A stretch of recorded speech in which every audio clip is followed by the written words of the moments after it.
So hello everyone, welcome to SSC calculations again. तो ये चल रही है हमारी 10% सीरीज, जिसमें हम सिर्फ वही क्वेश्चन कर रहे हैं जो 10% बच्चे कर पाते हैं। तो आज की क्लास का क्वेश्चन है, a cylinder has the same height as the radius of its base. ठीक है, एक सिलेंडर कैसे होता है? ऐसे होता है। ठीक है, पहले हम इतना बना लेते हैं। ठीक है, अब आगे बढ़ते हैं। A hollow sphere has the same outer radius as that of the base of the cylinder while inner radius is half of the outer radius. ठीक है, एक स्पेयर है, देखो स्पेयर एक बॉल की तरह होता है। देखो लेकिन ये हॉलो स्पेयर है, इसका मतलब ये ऐसे करके होगा। ठीक है, इसका मतलब यहां से यहां तक इसकी वेट है, ये है खाली, यहाँ पे कुछ नहीं है। ठीक है, ये खोखला है। अरे ठीक है, ऐसे करके थोड़ा ढंग से बना देते हैं इसको।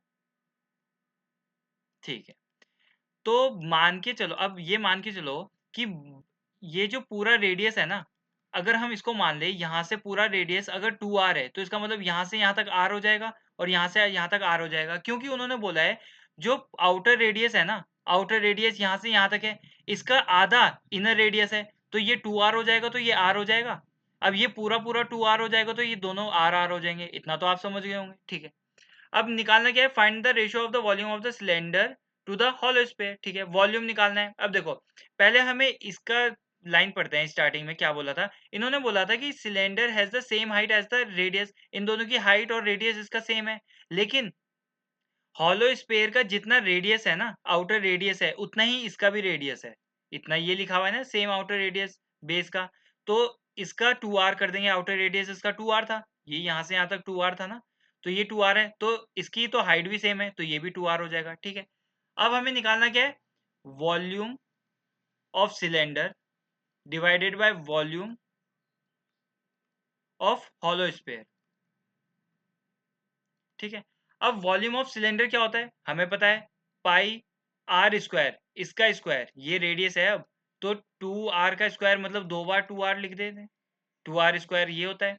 और हाइट कितनी है? पाई आर स्क्वायर एच, 2r हो जाएगा। देखो वॉल्यूम क्या होता है इसका, पाई आर स्क्वायर एच। ठीक है, इसका वॉल्यूम क्या होता है?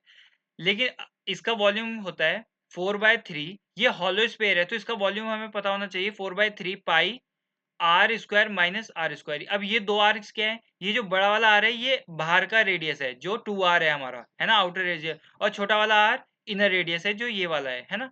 ठीक है, अब इसका वॉल्यूम लिखेंगे तो हम कैसे लिखेंगे? इसका वॉल्यूम पहले यहाँ पे सॉल्व कर लेते हैं।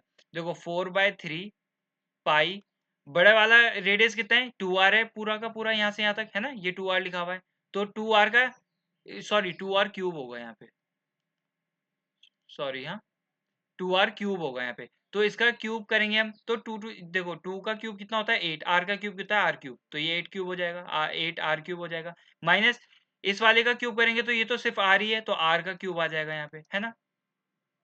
तो अब 4/3 पाई 8 r क्यूब में से r क्यूब जाएगा तो 7 r क्यूब हो जाएगा, इतना हो जाएगा। तो इसका वॉल्यूम ये निकल गया है, तो हम लिख देंगे 4/3 पाई 7 r क्यूब। अब देखो 3 डबल डिवाइड में नीचे जा रहा है, तो ऊपर भेज देते हैं इसको, पाई थोड़ा पास लिख लेते हैं, इधर 3 भेज दिया। ठीक है, अब देखो पाई से पाई काट सकते हैं, थोड़ा कलर चेंज कर लेते हैं इसका।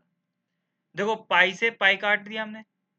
ठीक है, अब देखो r 3 है, तो यहाँ से एक आर 3 r ये भी गए। अब 4 है, और 2 2 जा 4 ये भी कट गया, तो ऊपर क्या बचा? 3 2 जा 6 बचा है, और नीचे क्या बता है? सिर्फ 7। तो रेशियो क्या निकल गया है? 6:7। ठीक है, आशा करता हूँ आपको क्वेश्चन समझ में आया होगा और क्लास भी अच्छी लगी होगी। अब मिलते हैं आपसे नेक्स्ट लेक्चर में, तब तक के लिए बाय, टेक केयर।